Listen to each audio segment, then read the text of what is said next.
Oh, I don't have any. We have a few more people coming in.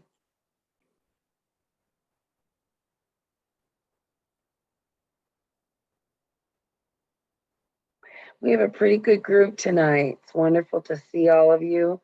We have a lot of returnees, people that join us. Before we get started, I wanted to remind all of you that our next virtual events will be for Snow Leopard Day, which this year is Saturday, October 23rd. We have a virtual event on Friday evening. I believe it's at 6 p.m. Pacific time. And then we have another virtual event on Saturday, the 23rd, which is, I think it's 2 or 4 p.m. I don't have it in front of me on Saturday. That will be a drawing class with Marcia Civic, and Friday evening we'll be reading from Searching for the Snow Leopard. So be sure to, we'll be sending out information about that in our newsletter, and of course it'll be on social media. But I want to welcome everyone here tonight and thank you for joining us. We have some very special guests tonight, Wendy and Karma Lama. They are the owners of KarmaQuest Adventure Travel. And they take groups of people in up into the mountains to go looking for snow leopards, one of their trips, and they do a lot of cultural things, but you'll be hearing all about that tonight from them, how they got started, and all about their company, and learning about what actually happens on a trip, which is kind of fascinating to me. I've never been on something like that.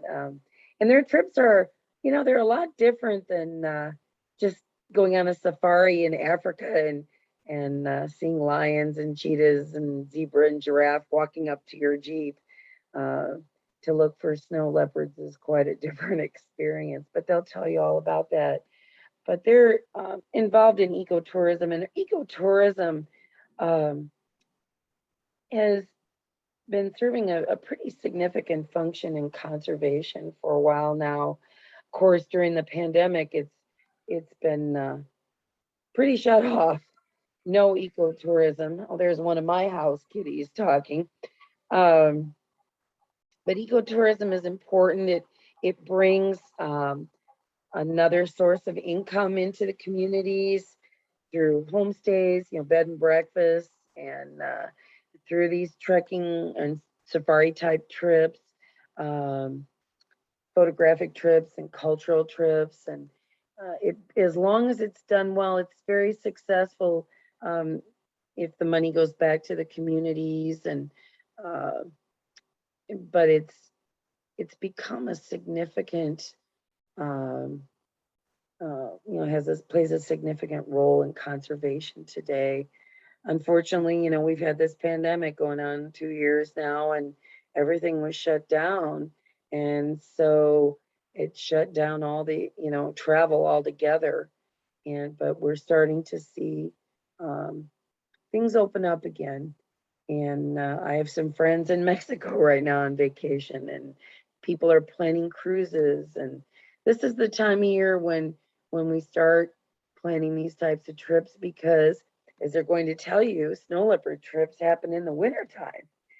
So I'd like to, they're going to have a presentation for you. I've got some laryngitis going on tonight, so it's fortunate that they have a presentation and lots of photographs. And I want to introduce Wendy and Karma. And if you could go ahead and unmute yourself, and she's going to be, hi. So Wendy, you're in California though right now, aren't you? That's right. We're in Half Moon Bay, which is just outside of San Francisco. So they're not over in snow leopard land tonight, but that's where lots of their trips take place, and I can't wait to hear all about it. So I'm going to stop talking, save my voice, and Wendy, take it away. Okay, thank you, Siobhan. I will share our screen in a moment. Just want to make sure, is anyone hearing any echo? I do hear some, a little bit. Okay. If you Sometimes if Karma and you I have our turn down the computers. microphone, or sometimes that helps a little bit. Sometimes we can't, it's unavoidable. I think it's because Karma and I have our computers open next to each other. Well, as long as he doesn't have his microphone on, if he can Mhm. shut his microphone off while you're talking and shut his speaker off while you're talking, and just Okay, listen through your computer while you're, okay. Can you do that?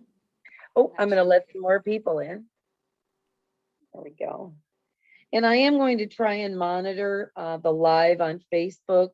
So if you have questions, go ahead and pop them into Facebook or here in the chat, and I'll be monitoring that. Okay, let's see. I'm screen sharing now. Yep. But I need to move that over. I can see it. Sorry. Well, I'm sorry. I'm going to have to be looking back and forth a little bit. It's not popping up. Is it echoing still? Yeah, really bad. As long as his speaker is off, and We'll have to move him out. Okay, is that better? yes, Okay, okay. Well, thank you again. technology is so much fun. Thank you again, Siobhan, for organizing this event. We really appreciate the opportunity to share with all of you our story. And thank you always to Darla and Rodney and Ashley and everyone at SLC for bringing us into your family. We feel like we've been part of the family with Rodney and Darla since the early 1990s, when Karma and I were living in Nepal, and Rodney and Darla would come to visit frequently, and we became friends and colleagues. And here we are in Death Valley camping. So we have taken our relationship to that level.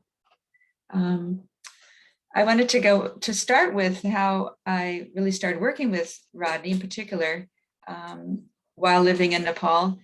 We both were working for an organization called the Mountain Institute that had projects in Nepal, Sikkim, India, Tibet.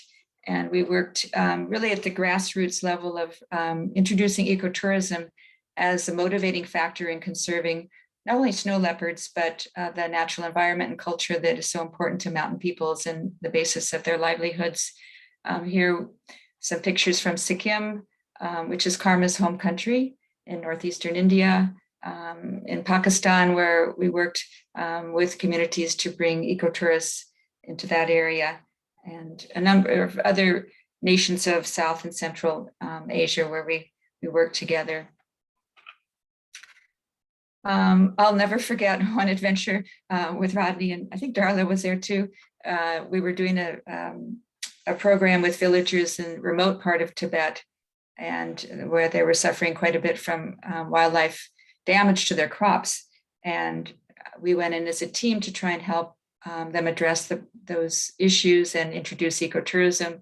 We drove in a harrowing jeep ride down through the mountains. You can see through these gorges of Tibet, just north of the Nepal border, to a town called Kirong. And we had with us a VCR. This was in the days of VCRs, and a generator bouncing across boulders in a funky Beijing Jeep, and set up the video recorder to show a video of snow leopards to the community.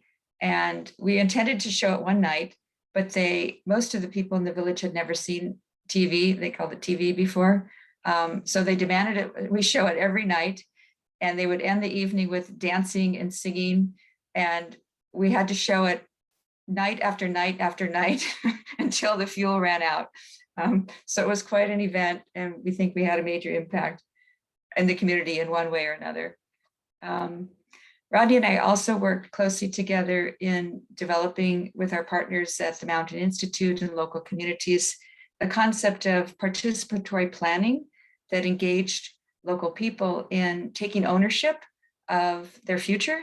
It's a methodology we called APA, or Appreciative Participatory Planning and Action, whereby we lead the community through an exercise that identifies their strengths and assets as the basis for designing their future. And when Snow Leopard Conservation and Ecotourism were married, it became a promising future for those communities that embraced it, which I'll talk about again in a minute. But these were some of the communities we worked with in Nepal, in Sikkim, and Ladakh, again, where they understand the importance of garbage management and conservation of the environment. Women's groups are formed, and it's a very collaborative approach that really, rather than a top-down approach of bringing outside experts in, we help them to take responsibilities and shape their own lives. Ladakh was one of the best examples, I think, that we've seen real success in marrying the concept of ecotourism and conservation.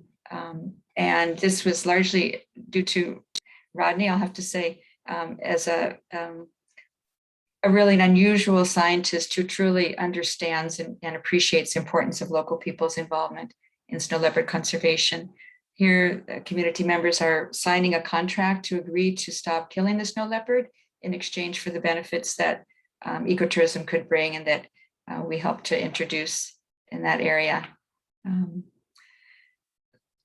So as I said, this was some of the work that I had done with Rodney over the years, over the 90s and 2000s.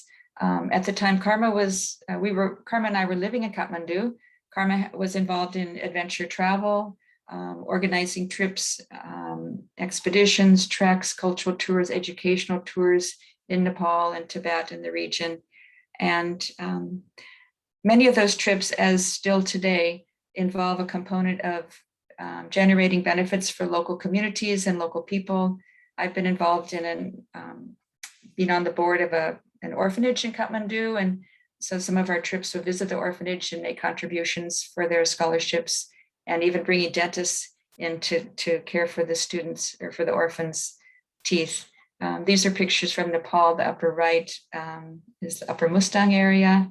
Left is a climb I did on Mara Peak some years ago, and orphans in Kathmandu.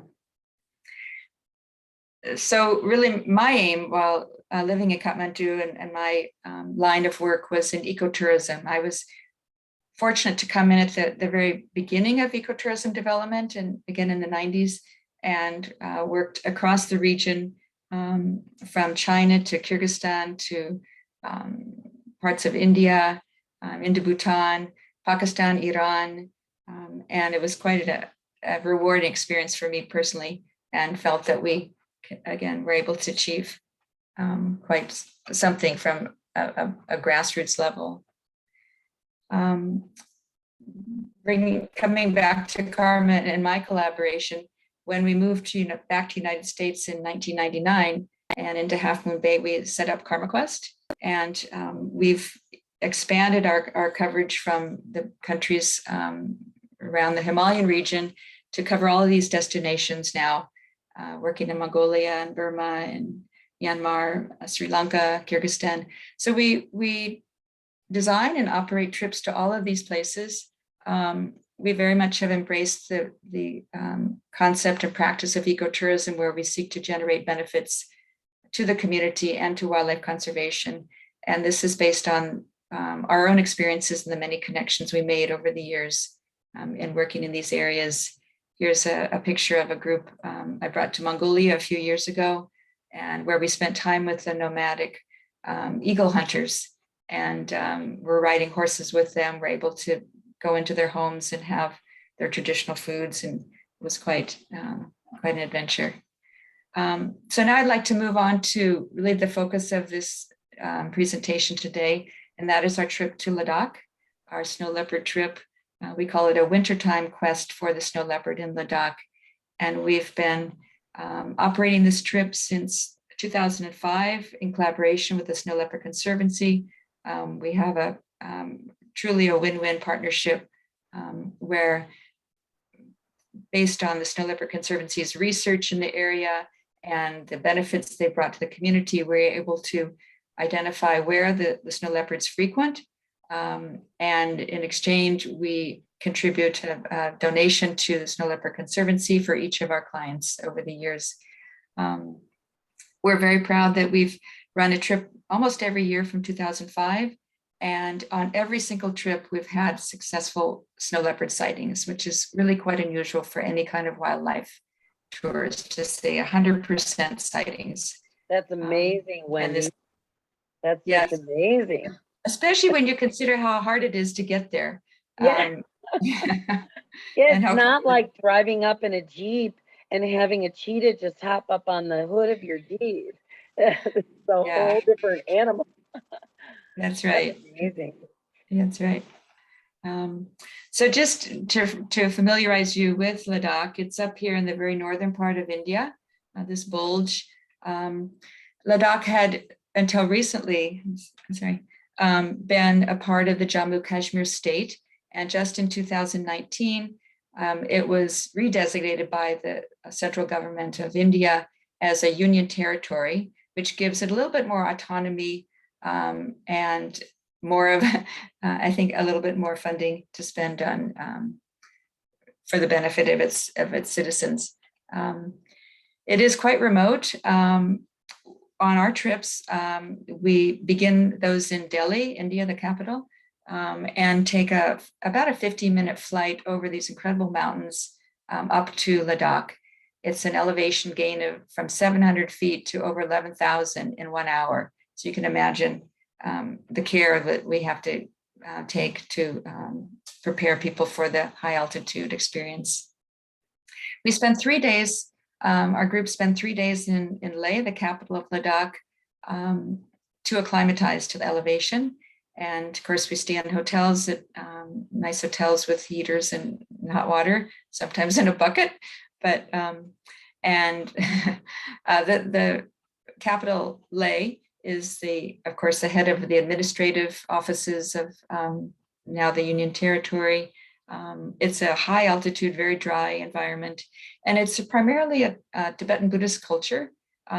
We always plan our trips around to include participation, attendance at a Buddhist monastery festival. And this is a real highlight besides the snow leopard sightings and opportunities to see the local culture. Ladakh is, as I said, a high, dry desert. It's called the snow leopard capital of the world. This is really suitable environment. I'm sorry, my computer jumps ahead of me.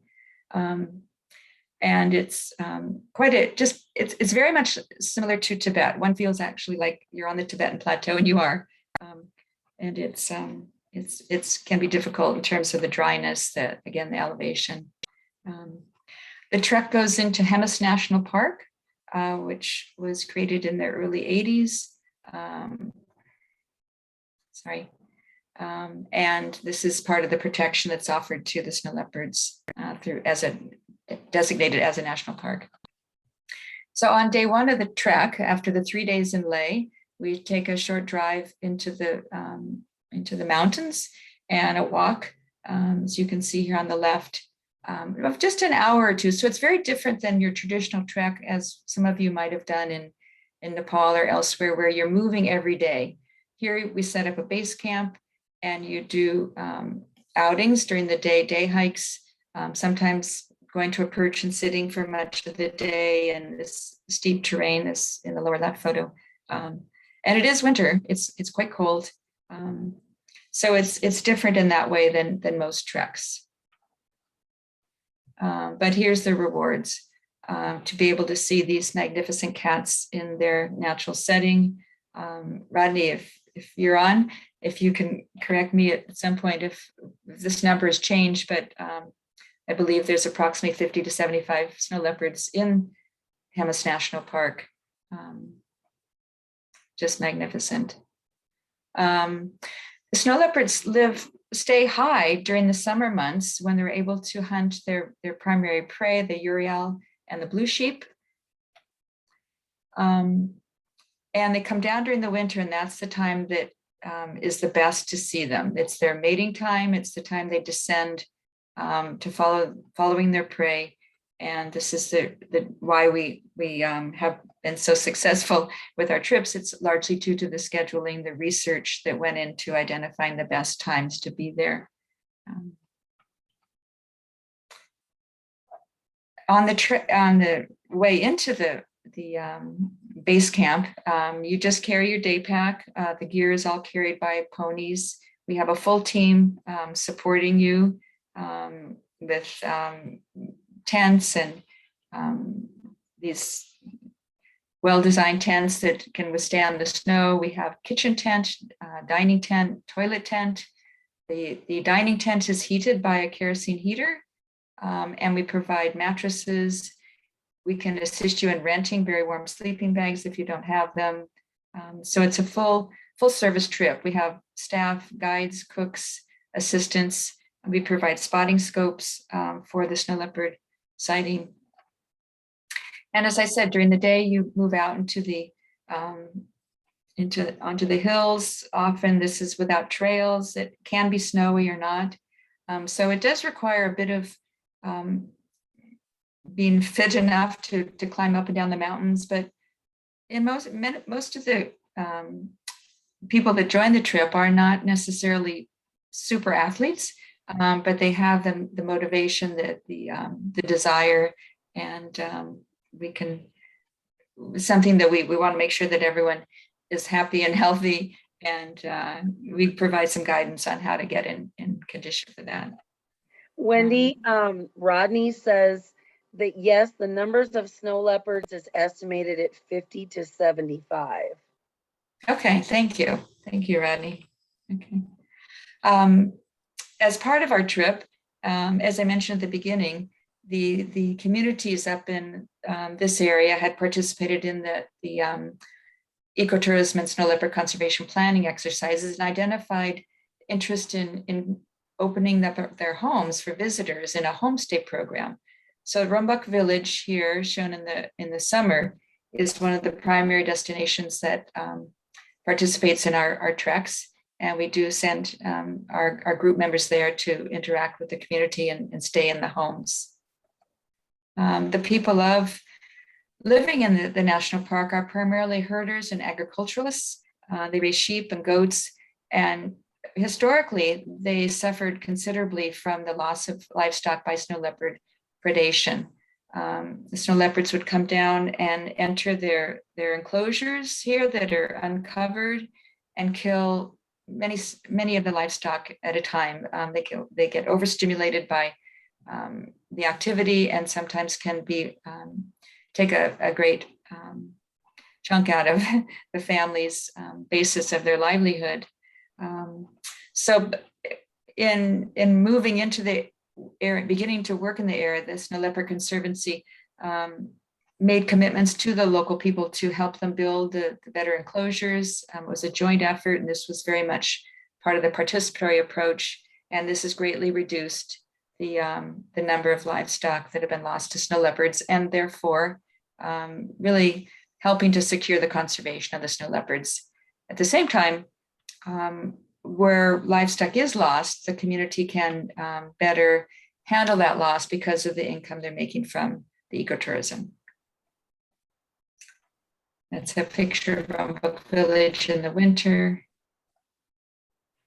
And inside, the homes are quite charming. They have these rather unique kitchens that you see here, that the stove and the pots and pans. And while staying in the homestay, you're treated to the local hospitality, the traditional foods.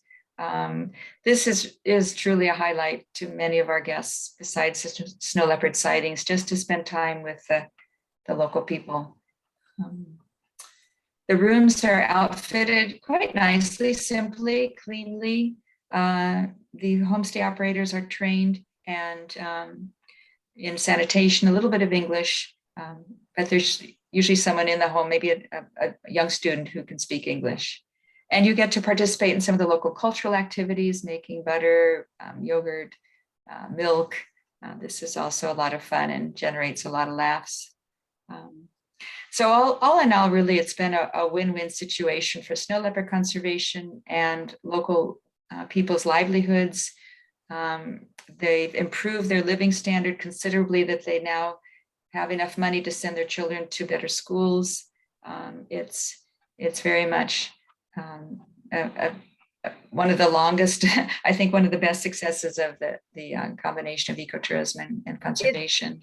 It's changed local attitudes, hasn't it, Wendy? Now they see these animals instead of a pest or a threat, they're more valuable alive than dead. That's absolutely true. Yeah. And it's also generated jobs outside of just the homestay operations. Locals have been trained as naturalist guides. Some of the women set up handicraft and other small businesses. And we, of course, employ Ladakis as our primary snow leopard experts. They've been trained and studied under Rodney, and they are absolutely priceless. They'll spend hours combing the hillsides with their cameras and with their spotting scopes, and then call our members out when a snow leopard is sighted. They bend over backwards, and we can't appreciate them enough for that. As I said, we provide the spotting scopes, several, so that group members are able to, not just rely on one. Again, some of the sightings of the snow leopards in their habitat. How close do they come to the snow leopard? Well, it varies a lot. As you can see in this shot, bottom shot, it's quite at a distance. All of these shots where you see the cat up close is taken with a long lens, which is definitely a plus. They can be a half a kilometer away or several hundred meters, not close enough that one feels alarmed, but close enough that you can see, especially with a spotting scope, their behavior. Sometimes our groups will sit for hours and watch them on a kill, where they actually hunt down an animal, take their time digesting it, and then relax and just enjoy their meal. Even while you're out on the snowy hillsides, the staff will bring hot lunch and hot tea to you, and you can stay out as long as you want. You're returning in the evening to the base camp, and sometimes go out more than once in a day. But again, it's a day outings, not a moving trek. That's what I've read on your website, that so many people comment on, there I was in the cold and they brought me hot tea. And people are like, that's the one thing that they talk about the most, is that they get something warm to drink in the middle of the day when they're sitting there and their fingers are freezing and their toes are cold. And they said, and they brought me tea.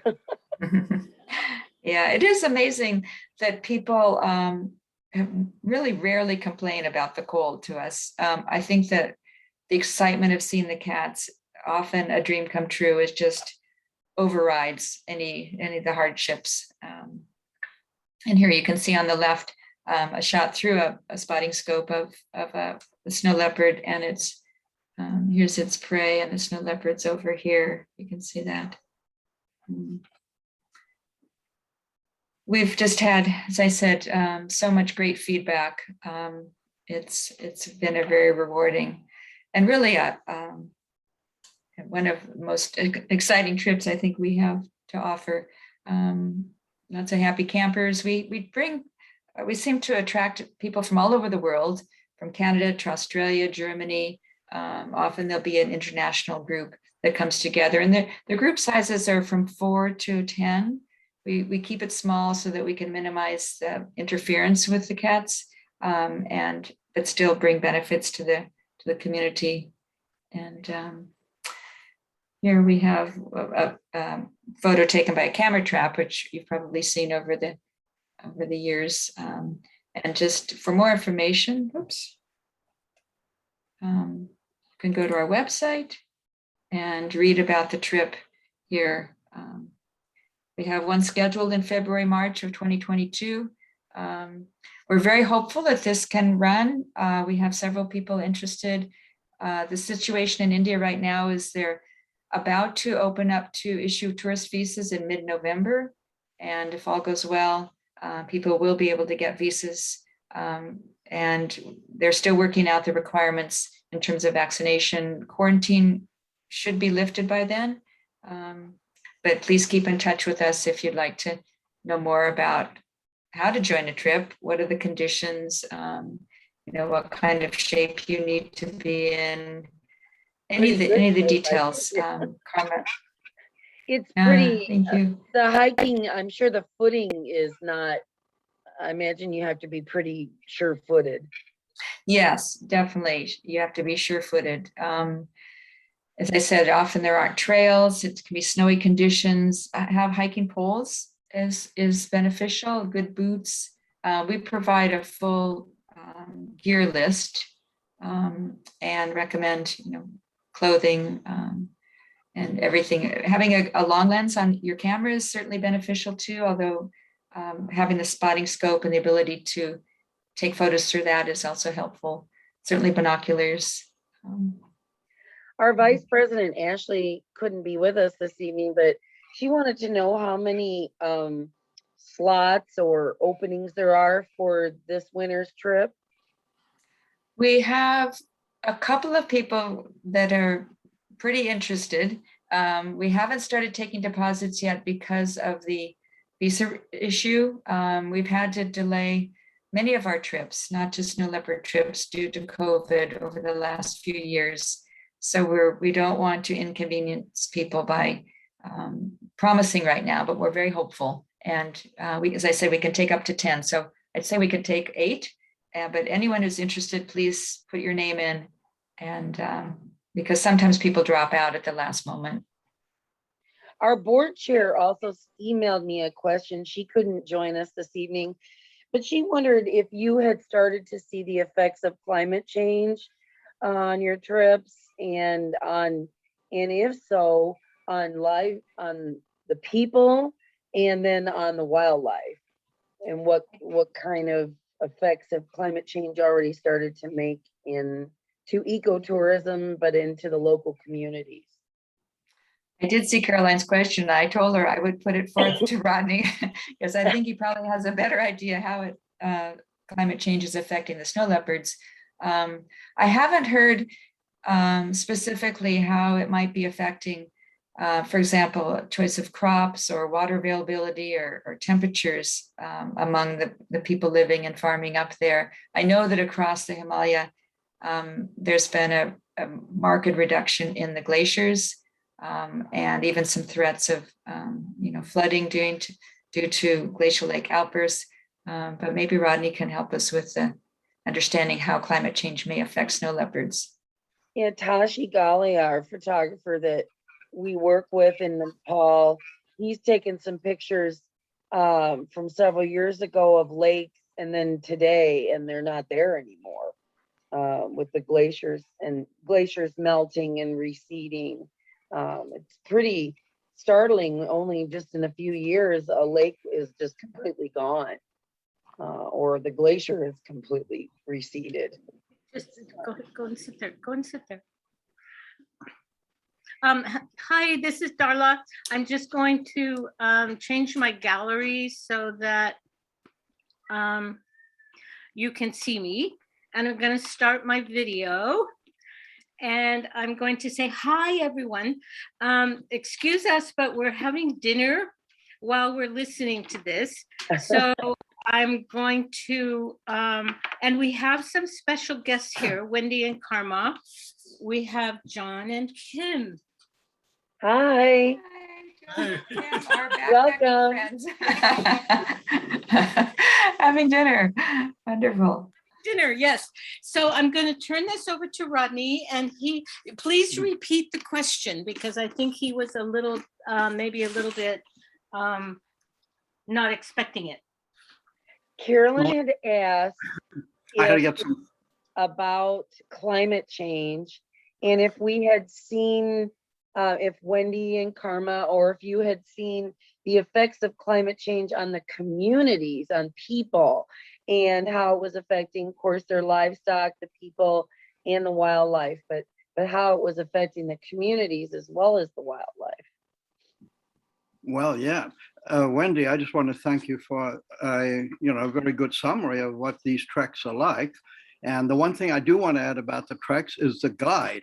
So everybody thinks that scientists are more likely to see snow leopards, but in fact, it's local people. And one of the guides that Karma and Wendy use in KarmaQuest is Jigmet. And he was a librarian, and he was brought on by our associate in India, Renzin, and as an assistant. And he's turned out now, after, I guess, 20 years, to have seen something like 200 or more than 200 snow leopards. So he by far leads the record for sightings. And, he's become incredible eyes. So you'll have the benefit of him on a trip.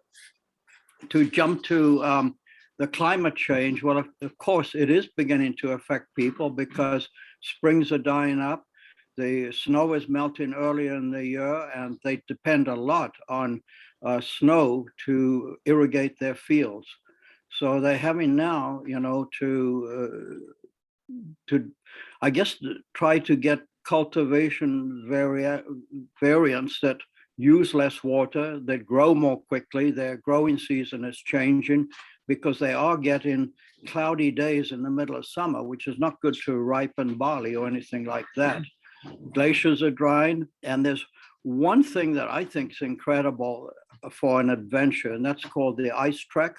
It's about 80 miles of walking along the edge of a frozen river. And you used to be able to do it for about a 2-month period in January into end of February. That time frame has shrunk to literally, I think, at most 2 weeks on the average year. Wow. So yeah, we're all going to be affected by climates. Snow leopards are adaptable. I think they'll be able to deal with it, but humans, of course, are going to have a harder time. Thanks, Rodney. So, Does anyone else have some questions? I don't see any in the chat, and got a pretty good group here tonight. Does anyone have any questions? I just can't imagine these. Of course, I couldn't probably do it anymore, but it just seems scary to me walking, in the winter, in the snow.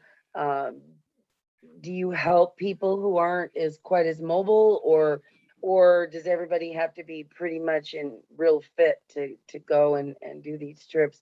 Or Wendy, do you have some of your trips where they don't hike up to see the snow leopards, where they stay more in the towns or the villages and the home? Well, it's always optional to go out on the day hikes. Of course, that's there's been some situations where we've actually been able to see snow leopards fairly close to camp. But yes, one has to be healthy, like to hike and be a fairly good hiker. Like I said, not a marathoner, but be stable on your feet. It helps to have some experience in the mountains and snow. Certainly, we help people. Our staff are excellent. If any of you have been on a trek, whether it's India or Nepal, or you know that the staff is always very ready to help. So if someone needs help across an icy stream, or getting up and over a boulder, the staff is always ready to help with that. I think, and the clients help each other as well. We really haven't had a situation where the person who signed up was unfit for it. And I think because it's different than the treks that keep moving, where you might hike 5 or 7 miles a day through the mountains. This maybe is a short hike and then sitting and watching for the cats or watching a cat. So it's different that way. But certainly, once in a while, we will ask someone to submit a doctor's approval, just if we have some concerns. As part of our trip booking practice, we ask people to fill out an application that tells about their medical condition. And if there's something that we're a little bit concerned about, we will ask them to get a doctor's approval to travel. Margaret G has joined us on Facebook, and she says warm gear that's our ambassador from Australia, and she has been there. And she just, I think it was, just a year and a half ago, went on a trek to see snow leopards, and she's met Jigmet, and she says yes, warm gear. And when she was there, she's like, I don't know that I can ever do this again. And as it was over, she said, I can't wait to go back. So she says hand warmers from pharmacies are fabulous. She commented on it. I will mention something else that I think gives some assurance to people that are concerned. We have never had an emergency rescue during a winter trip, but we have conducted emergency rescue in this area in the summertime when there was extreme flooding due to once in 75-year rainfall. And we were able to, with Darla's help and the help of Rinchen Wangchuk, as Rodney mentioned, arrange for helicopter rescue of our group. It was really quite an amazing event, and our group was the only one that got out with helicopter rescue. The others did not perish, but they had shortage of food for a while. But Karma and his work in Nepal for many years in adventure travel has a lot of experience in organizing rescues. So that's something that we always are ready to come to assistance. And we do require that everyone who signs up for any KarmaQuest trip gets emergency evacuation insurance, so that the cost of evacuation is covered. And as it can be expensive. One of the questions in the chat is, do you serve local food on the trip? And I think you mentioned that they do they eat in the homes, the local food. Yes, in the homes you would have local food, and often that's a sort of a hearty soup made with sort of like noodles or gnocchi with vegetables, some bread, flatbread that's cooked on those beautiful stoves. But also, as I said, they've been trained to host visitors, international visitors. So they, will serve porridge and eggs and tea, coffee, that sort of thing. On the trek, we've had rave reviews of the cooks and the meals that they can turn out on the kerosene stoves. And it's sort of a combination of Western, Indian, Chinese, so some curries, some noodles and soups, 3 meals a day that everyone seems to find quite satisfactory. Here's a question from Facebook, and maybe Rodney would like to answer this one. Does any part of the local population feel snow leopards are darling, or are they just seen as a nuisance and now a source of tourism and income? I can start to answer that, or Rodney, if you'd like to talk about that. They are seen as a nuisance or a pest because they do kill livestock. But now, and Wendy, if you want to chime in with that too, help me out with it. Now that we have more and more, we're seeing more and more ecotourism, more visitors, people coming in, spending their money, on the trips and the community. It is bringing more, economic opportunities to the community. So it is a source of income. Don't you think, Wendy? Do you have anything you want to add to that, or Karma? All right, do you want to go ahead? You just have to unmute. Yeah, you just have to unmute.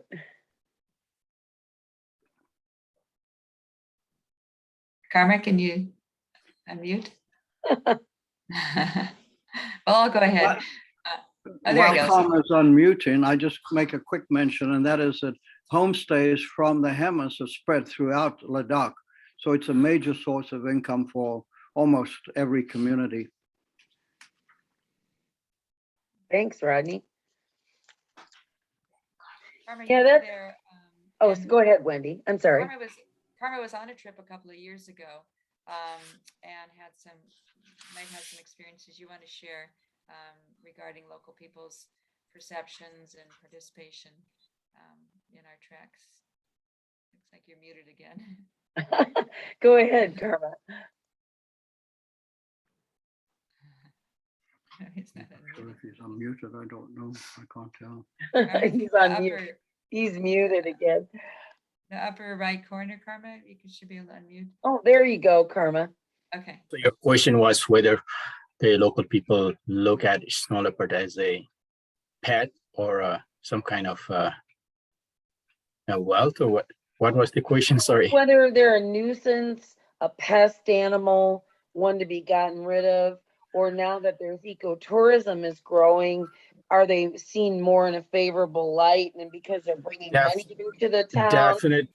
Yeah, since from the ecotourism point of view, now it's very favorable, and every villager there now, village or community, they try to promote as a snow leopard destination, and they try, even the communities, they are not directly in the national park or even outside of the national park, they wanted to promote and let people know they also have the snow leopard in the area, and they like to have tourists visiting the area. So that's very good thing. There was a question, Karma and Wendy. I think this person signed in later. They wanted to know if you see a snow leopard on every trip. And I think if you want to go ahead and talk about that again, I think they came in late. Yeah, every trip, which means it depends what time of the year they come. Not every group get to see. You have to be in the right time and right place. And in terms of our group, since we started operating since 2005, and our group have seen in each and every trips. Yes, if it has to be in the right time and the right place. But there are other groups, not through our company. There are people that even they have spent almost 2 weeks and they have not seen a snow leopard. So yes, You just never know. you just never know.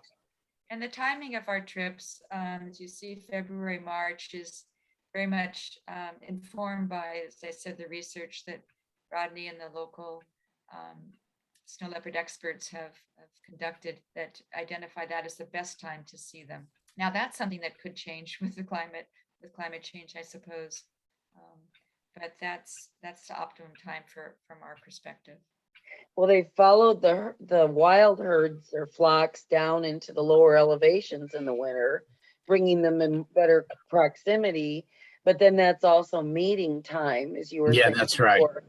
That's correct. In February and early March is the snow leopard mating season, and that's the time they are active, and you can hear the calling sound sometime. So based on that, you can have a high chance of finding them.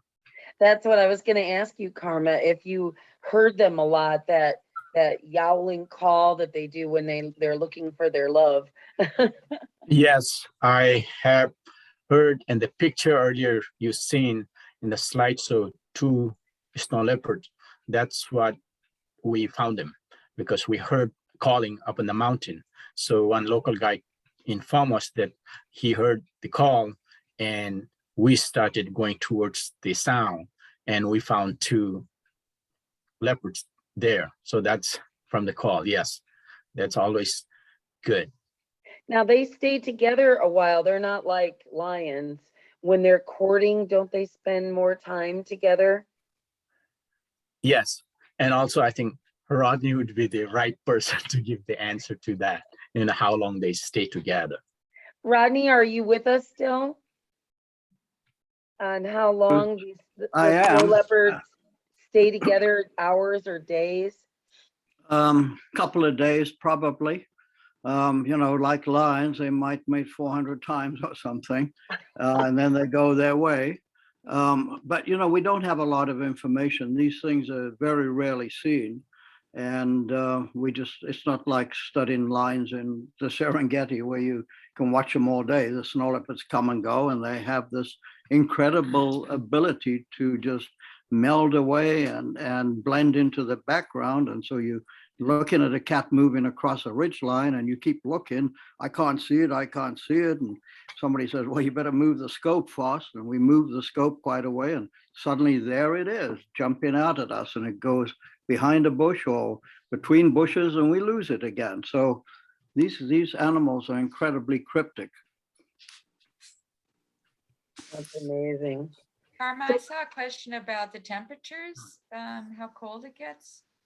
Oh, temperature, it could get, it is a winter time. It could get down to minus 30 degrees Celsius in winter time. So you do have to have all warm clothing for the trip.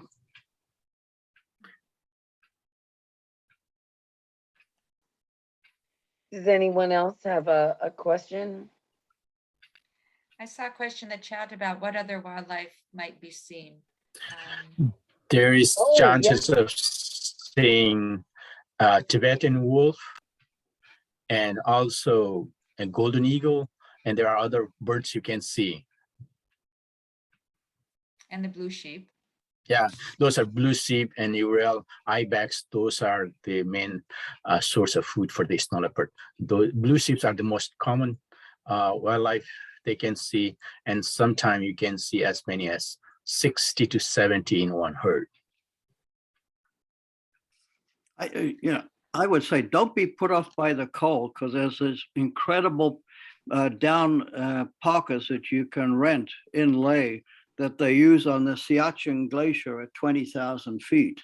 And, it's worth sometimes renting these things and have very good boots and socks. And, to see the cat, you'll forget about the cold pretty quickly until the tea comes to you. I know that Bjorn Pearson, another photographer that, well, he helped us out on the Searching for the Snow Leopard book. He said that when he went, his guide said it's getting too dark. You've got to turn around and go back. And he's like, no, I know there's a cat out there. And he said, I hiked over a ridge line, and he said there was a flock of blue sheep, and he sat down and he said, I couldn't feel my fingers. I couldn't feel my toes. But he said all of a sudden all the sheep perked up and looked around, and then they came running at him, and behind the blue sheep was a snow leopard. And the sheep just ran right over the top of him, and then the snow leopard gave up and sat down right in front of him. And he said, I forgot all about my cold fingers and toes. He said for like an hour I sat there and took pictures, and he said till finally I was so overcome with the experience. He said I just put the camera down and we just sat and looked at each other. And he said, and he never did tell me how he got back in the dark, back to where he was, back to camp, but he did. But he said he forgot all about it. And the longer he stayed, I know that Jack Wonderly, another photographer that works with us, they both said the same thing, that, you become more and more, you feel like you belong there. Your breathing isn't so labored, and you're able to negotiate the rocks and the snow, and you're able to, he says, I felt more and more like a snow leopard the longer that they were there. So how many days are the trips that they're there in, Wendy? 7 days camping and 2 nights homestay plus 3 nights in Leh acclimatizing. So yeah. That's a pretty good trip. That's a long Yeah, trip. that's very good. Yeah, you cannot expect to see snow leopard if you just go there for 2 nights or 3 nights. You have to spend, at least a week to be able to see the snow leopard. That's why sometimes many trips or many other companies, they just put 2 or 3 days looking for snow leopards, and snow leopards is not that easy to see. Sometimes even people spend, or the group spends weeks and weeks, and if it's not right time, you wouldn't be able to see. And so yes, we put at least 7 days at the camp plus 2 nights at the homestay. Even during the homestay, our guides and the snow leopard expert, they still keep looking for a snow leopard. So if they're at a homestay and there's a snow leopard nearby, they let them know? Oh yeah, no, I mean, even if you're a homestay, you stay with the family during the morning, evening, but daytime you still get out and look for a snow leopard. So altogether, the trip is 15 nights, 16 days, and that includes the time in Delhi, on arrival, 1 night in Delhi. And at the end of the trip, we plan an extra night in Delhi because of the uncertainty of flying in and out of the mountain region, such as Ladakh. So in case the flight to Delhi is canceled one day, we have a backup day the following day so that you would not miss your international homebound flight on the subsequent day. And that all that information is in our website. Like I said, the trip dates vary a little bit year to year, and that depends on the festival dates, because we do include the Buddhist cultural festival in the trip. Yeah, I just wanted to point that out. I was wondering, have you, on any of these, have you ever seen a mother with older cubs, like from the previous year? Yes, we have one group. I don't remember, it was 2014 or 2012. We have seen two grown-up cub with a mother, and it was pretty amazing. We end up watching them from 7:30 a.m. until 4:30 in the afternoon. So all day we watch. It was really fascinating and amazing experience to see it. They're like a kitten. If you see lion and tiger, you don't feel like going near and cuddle them. But whereas snow leopard, if you see them playing like that, you want to just hold them and cuddle with them. So that's the difference, seeing a snow leopard and a lion or a tiger. We have seen, our group have seen. That's amazing. So did they sleep all that time, or was mom sleeping most of the time and the cubs were up playing? The cubs are out playing almost like a cat. They climb on the mothers and they sort of play, jump around, but sometimes they just spend all day just around the area, especially if they're not hungry. Yeah. So then that's good for observing them then. Oh yeah, it is amazing experience. Wow, that's amazing. I'm so excited that the world is starting to open back up again, and you're going to be able to take treks in again and see these magnificent animals. Mm-hmm. Did want to mention that in addition to the fixed date departures that we list on our website, we can also organize a customized tour. If there's 4 people or more that want to do a trip, say with your family and friends, we can organize that specifically for you. In case the dates on the website trip don't work, or you just like to travel with your own companion. So that's a possibility. Wendy, did you want to go ahead and share your screen again and put your that last page back up with your website address so that everybody can write it down? And now you're there. They're still booking for 2022. 2022, guys. So if anybody's interested or knows anyone that would be interested, now's the time to talk to Wendy and Karma about the trip. The other thing that we offer, and many times when people are in India, they want to extend the trip. So we can plan extensions, smaller groups to go down to some of the other national parks in India for tiger tracking or cultural tour. So either prior to or after the Snow Leopard trek, we can organize a customized extension trip, or really anywhere in the region. Is that a good time of year then to see the tigers too, or is that not such a good time to Yes, see? no, it is a good time. We have done a couple of trips sometime before the Snow Leopard trip and sometime after the Snow Leopard trip. I know, isn't there a time and it of just year? Depends which. Isn't there a rainy season, monsoons, when it's not a good time to go? Yeah, monsoon is not the good time to visit some of the places. Most of the places in India, especially the lowland, it's get flooded, and national parks are not accessible. And some of the national parks, they even close. Tashi Gali has joined us from Nepal on Facebook, and he wanted to say hi. Hello, Tashila. Hello, Tashila. That's great. Hi, Tashi. So nice to see you. There was a question in the Facebook chat. They wanted to know where in the winter, where do these cats go to seek shelter for themselves, to stay, like if there's a really bad storm or blizzard or whatever, where, or it's very windy or very snowy, where do the cats go to shelter? Oh, there are plenty of caves they can go in those mountains.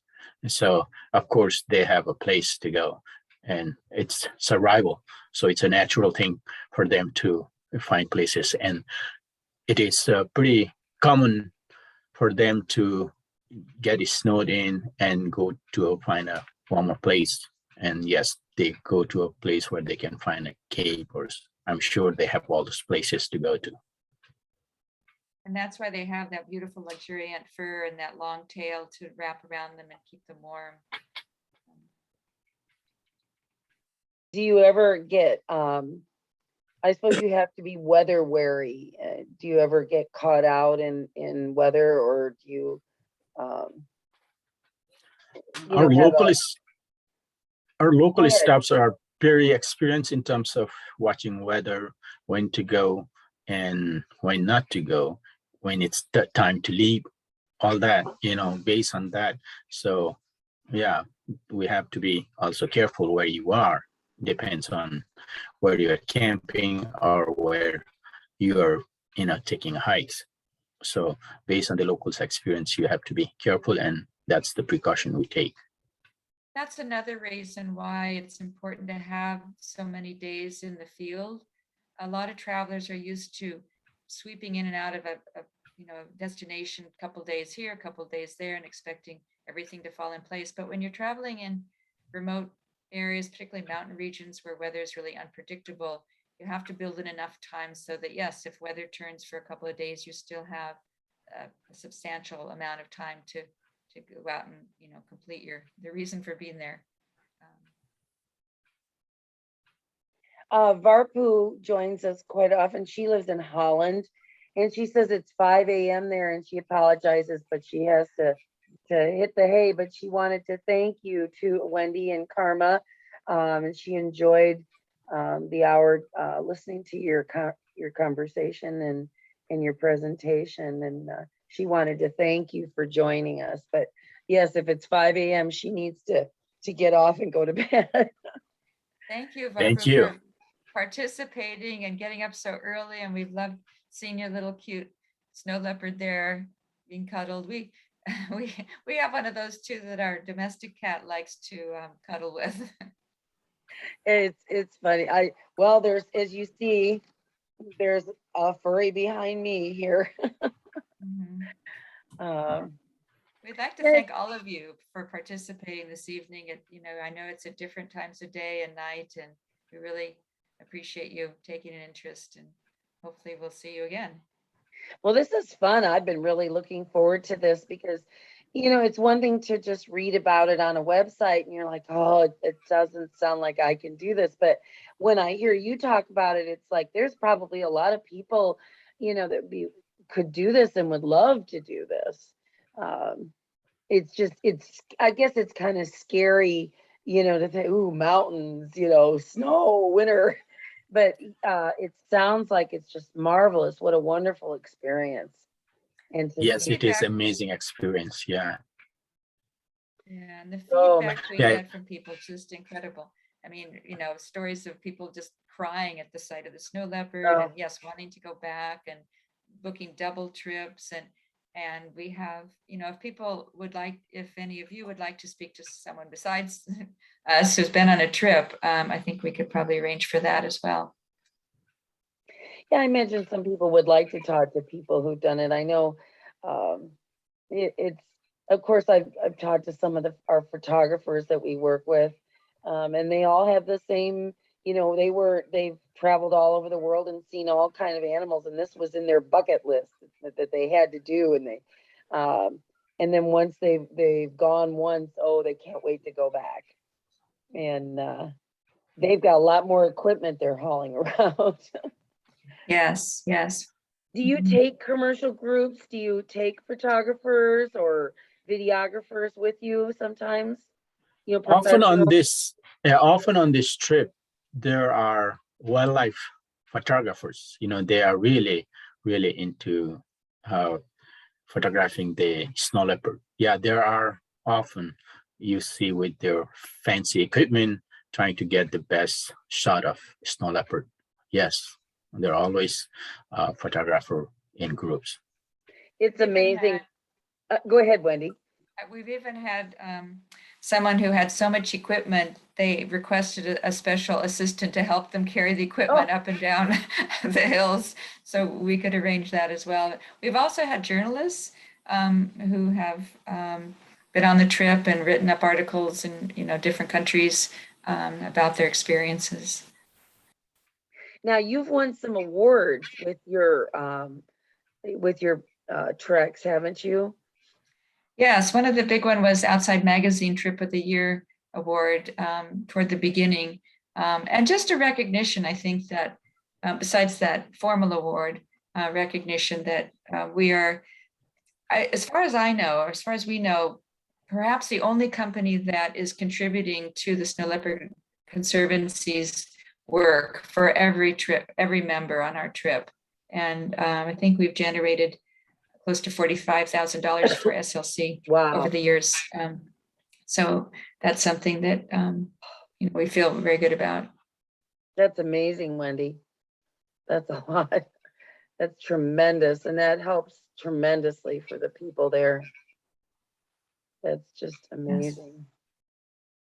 Well, I know the photographers that I've talked to that have gone, they don't go by themselves. They always go with a company, you know, like yourself. They don't, this is not a trip that they can just go on by themselves. They need the guides, they need the professional as you know, such as yourself to take them, because this is a big undertaking and you guys do it so very well. It's just amazing what you do. And then to turn around and give it back to the people there, that's just wonderful.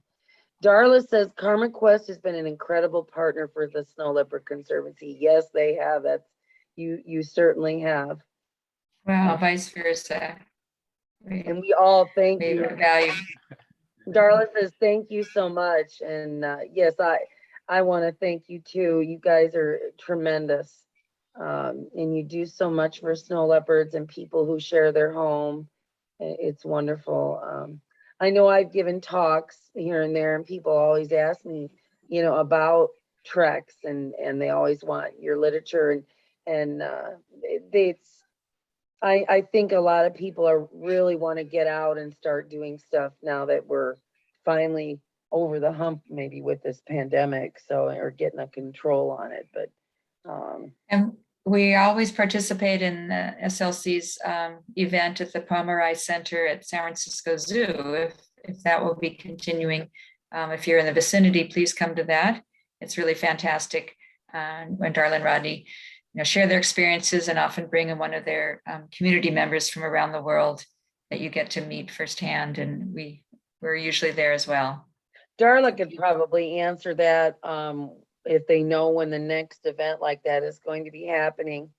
Darla did say, what Karma said about the fluffy snow leopard is so true. If you haven't seen a photo of a snow leopard cub, go find one. Okay, my microphone is unmuted. I forgot what the question was because I was so focused on the cub. The Pomeroy yes, the events. Yes, we are hoping to be able to do events in person again next year. If you would like to be on our mailing list and you aren't already, go to our website, snowleopardconservancy.org, and sign up for our newsletter, and then you will be able to hear about anything we do that is public invited. And thanks to everyone for joining tonight. And we had a guest on Facebook, a Patricia, who says hello from New Zealand.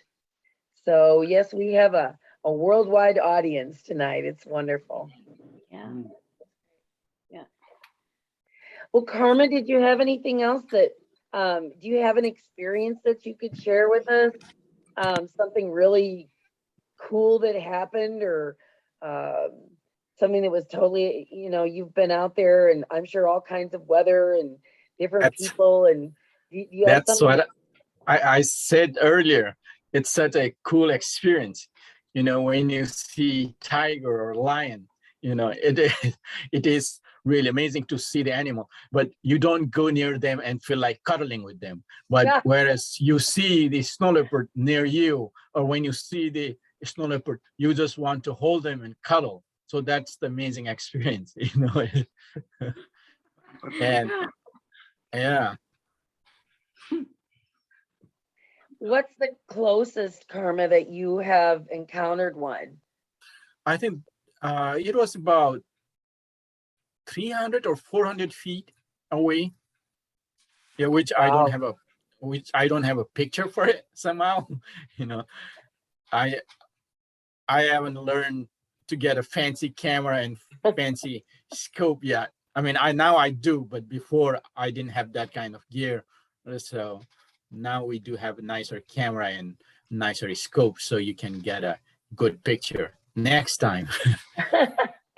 Well, the photographer Bjorn Pearson says that getting a good picture of a snow leopard isn't about fancy equipment or having the biggest lens. He said it's about the moment, about communicating with them, seeing them and they see you, and about being in the moment. He said it can be blurry, it can be grainy, it can be out of focus, but just getting a photograph of a snow leopard is special in itself because you don't need the fancy equipment. And I'm sure That's he true. has the. That's very true. Something that we haven't really touched on during this session is, it can be actually a spiritual experience to connect to an animal like this. And that's a whole nother, a subject for a whole nother Zoom event. But I think that's what comes out. Siobhan, you might want to mention the book Oh, sure. that, incorporates so much of Bjorn's spiritual experiences and his ability to talk about it, which I think is, goes hand in hand. The book that Darla's talking about is Searching for the Snow Leopard, and I had this wonderful opportunity to work with these wildlife photographers and to create the book. And the book is all manually taken photographs. There's no drone photos or camera trap photos. Tashi Gali was one of the contributors, Bjorn Pearson, Oriol Alamini from Spain, Jack Wonderly, Katie Duffy, she's an independent researcher from Ohio, and Sue Levick, an artist, writer, and they all contributed their photographs. They donated them, and then they wrote essays about their experience. And every single one of them had a similar experience where none of them are particularly a religious person, but Bjorn said that occasion where the sheep ran over the top of him and there was the snow leopard just sat down and looked at him. He said, it was like the snow leopard came to me instead of me going to the snow leopard. He said, he let me look at him for a long time. And he said, people talk about having religious or spiritual experiences. He said, this is the closest I think I've ever had one in my life. He said, it was like the animal was communicating with me. And Oriol Alamani said similar things. He said they went back 2 or 3 years in a row, and they were following a mother and her cubs when they were babies and a year and close to 2 years. And he said it was like we had developed this personal relationship with these animals, that they were communicating. She was letting us see her kids, her little cubs, and they grew. And he said, I've never become so attached to a family of animals, and he's taken photographs around the world of all kinds of animals. He said, I formed a bond with these animals. It's like a spiritual thing. And that's what Darla's talking about, that it's this human felid bond, this spiritual thing that people feel. Every single person that goes to see them has an experience. Even in the foreword of the book, Rodney talks about when he was out looking for snow leopards. They hadn't seen one yet, and he found a rock in the ground that had an engraving of a snake on it. And he went back to get his camera and took everybody back out, and they couldn't find it. And the very next day, they found a snow leopard. And he said it was, you know, it was a sign that I was going to find a snow leopard. And everyone has these experiences, and this cat means so much to the people who live there. And Karma, you can probably talk about that, that the nature and religion or spirituality is one and the same. You know, they see religion through nature and nature Yes. through religion. And that the snow leopard has great spiritual significance to the local people. Karma, did you want to share about that? What the spiritual significance of these animals to the local people? Many places, and especially in the mountain region, they even consider as a guardians of the mountain. So they really consider as a sacred animal, not even an animal. They, as you said, they really look at it as more like a spiritual animal. So yes, a lot of mountain communities look at it as a, you know, very, I would say, almost like a spiritual and auspicious, you know, to have the snow leopard in the area. In the I imagine mountain. it's very conflicting for people who feel this way about the snow leopard, and then the snow leopard kills a whole bunch of their livestock. So I think that ecotourism is one way that is help people not have to retaliate for livestock depredation, and it's because it brings them money into the community where they're not so reliant on the sheep or the goat that was just taken by the snow leopard. And but That's really correct. we'll have to have another cat chat and talk about a lot about the spirituality and the significance of the snow leopard. But what you're doing is marvelous. I'm excited. I wish I could go. There's no way I couldn't do it, but I couldn't handle the terrain. But it's just, I want to thank both of you so much for coming tonight. The presentation was great, and I know we've had lots of wonderful questions. And oh, Sue Liebeck she's joined us from Canada. She was one of the contributors to the book, and she's a writer and an artist, and she's been on a snow leopard trek, and it described it as it was an experience like none other to see these animals in person. And Siobhan, particularly for those who came late or might not have been able to participate tonight, I know you said that this and the other cat chats will be on your website. That's right. So might just remind people they can go there to see it. Yes, if you know someone who couldn't attend tonight, they are recorded, and you can, of course, you can always see the live on Facebook, but we do put them on our website.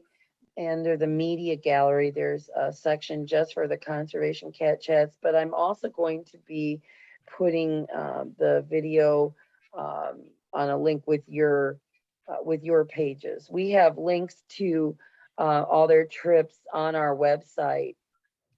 It's under Get Involved and Go Trekking, and the links will take you right to their website, and I'm going to put the video there too so that people can watch it. But this has been so much fun. Thank you so much for joining us tonight. Thank you, Siobhan, for putting this together. Oh, Yeah, I love for doing it. everyone. It's so much fun. And we've learned so much tonight. I know I have. It's been terrific. Darla, did you have anything that you wanted to add before we sign off? I'm going to turn it over to Rodney to add. Wonderful. Our boss. Cool. Well, I just want to thank you and all the participants for joining in. I know it's very late for some of you, way later than I could stay up, I guess. And we really appreciate your support for snow leopards, but ultimately it's going to be the local people that are going to provide a safe environment for this cat to survive into next generation. So trips like this that Wendy and Karma offer and others are really important to building up, I guess, an economic base for people that, after all, losing your livestock is really like having your bank account taken away from you. So this is one way that we can compensate people and also encourage them to see snow leopards as an asset and not something, a pest to be eliminated. So thank you, and thank you, Siobhan, for putting on the cat chats. And if any of you have any questions, please contact us by email or by the web, and we'll do our best to answer your questions. And we really hope that you're going to come on some trips here. So thank you. Thank you, Rodney. Well, thanks, Rodney. Thanks, Darla. Thank you, everyone, for coming tonight and joining us. It's been great. Yeah, it's like almost 10:30 here, not 5 a.m. though, like for poor Varpoo. But thank you, Wendy, and thank you, Karma. This has been terrific. I enjoyed it so much. I've been excited about this. Yeah, I really you, didn't Siobhan. know exactly what you guys did. So it's sounds like it's a lot of work that you guys do, but you're very good at it. So very professional, and I hope you get lots of trekkers. So Thank you. We've been doing it for quite some time now. So yes, it's always new what a challenges. joy. Now it's COVID, right? Thank you very Lovely much, everybody. COVID, yeah. Yeah, thank you. COVID has made everything challenging. But well, Yeah. good night, Well, everyone. We'll see you all there. All right. Good night. Good night. Good morning, Thank everybody. you. Thank you. Bye-bye. Bye-bye. Princess, this was Bye. wonderful. Thank you, Siobhan. Thank you. Thank Bye-bye, you. everybody. Good night. Bye. Bye. Good night. Good night, Darla. Good night. Night, Siobhan. Can't see how to get off. Bye.